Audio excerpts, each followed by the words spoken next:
26 Ιανουαρίου 1977. Τα εργαστήρια της Φίνος Φιλμ στην οδό Χίου, κοντά στο σταθμό Λαρίσης, κλειστά. Ο Φιλοπίμη Φίνος κυδεύεται στις 3 το μεσημέρι στο πρώτο νεκροταφείο.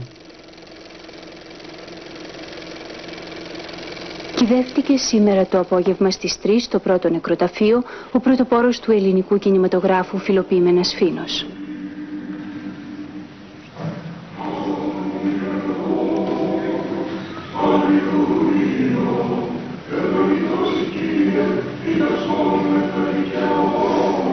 Η κηδεία έχει οικογενειακή ατμόσφαιρα. Πολλοί συνεργάτες του, κυρίως ηθοποιοί και τεχνικοί, τα παιδιά του Φίνου, όπως αισθάνονται οι ίδιοι, φαίνεται να αποτελούν την ευρύτερη οικογένεια του Φιλοπίμενα. Ο Φίνος ήταν για μας ο πατέρας μας. Βρεθήκαμε κοντά του παιδιά σχεδόν, αρχίζοντας την καριέρα μας. Είμαι συγκλονισμένη.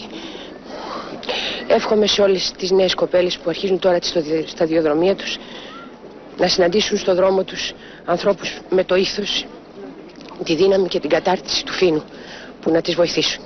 Σήμερα βρισκόμαστε στην κηδεία του πιο αγαπημένου ανθρώπου. Φιλοπίμην, είμαι και είμαστε όλοι κοντά σου. Πάνε 35 χρόνια από την εποχή που κάναμε την πρώτη ταινία με το Φίνο, ήταν η Φωνή της Καρδιάς, με τον Εμίλιο Βεάκη. Μου φαίνεται απίστευτο το ότι πέρασαν αυτά τα χρόνια και ακόμα πιο απίστευτο το ότι χάθηκε ένας άνθρωπος τόσο ζωντανός και τόσο αφοσιωμένος στο ελληνικό κινηματογράφο.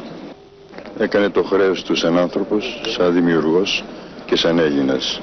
Το έθνος του χρωστάει πολλά και η τέχνη που αντιπροσώπευε. Ας ελπίσουμε πως θα βρει μιμητές. Ο Φίνος μεγάλωσε πολλές γενιές και του γαλούχησε με το πάθος του και την αγάπη του για τον κινηματογράφο, για την καλή δουλειά. Έζησε και δημιούργησε την άνοδο του ελληνικού κινηματογράφου. Λυπάμαι μονάχα που έζησε και όλο το δράμα της πτώσης του ελληνικού κινηματογράφου και έφυγε πικραμένος.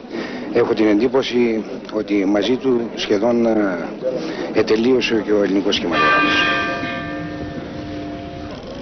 Ο άνθρωπος που καθόρισε τη φυσιογνωμία του ελληνικού κινηματογράφου για περισσότερα από 30 χρόνια δεν υπάρχει πια.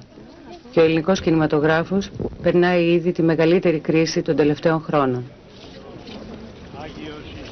Το τραγούδι του χωρισμού, η Φωνή της Καρδιάς, η Βίλα με τα Νούφαρα, η Τελευταία Αποστολή, η Νεκρή Πολιτεία, Αμαξάκι, Μεθύστακας, Εκείνος και Εκείνη, Παπούτσι από τον τόπο σου, Η Άγνωστος, Λατέρνα, Φτώχεια και Φιλότιμο, Οι Γερμανοί Ξανάρχονται, Γκόλφο, Αστέρο, Παράνομη, Το ξύλο βγήκε από τον Παράδεισο, Ηλέκτρα, Το χώμα βαφτήκε κόκκινο, Κοινωνία ώρα 0, Κοντσέρτο για Πολυβόλα. Τη σωρό συνοδεύουν εκατοντάδες άνθρωποι, το κοινό της Φίνος Φιλμ, που βλέπει από κοντά τους αγαπημένους του ηθοποιούς να θρηνούν την απώλεια του Φίνου.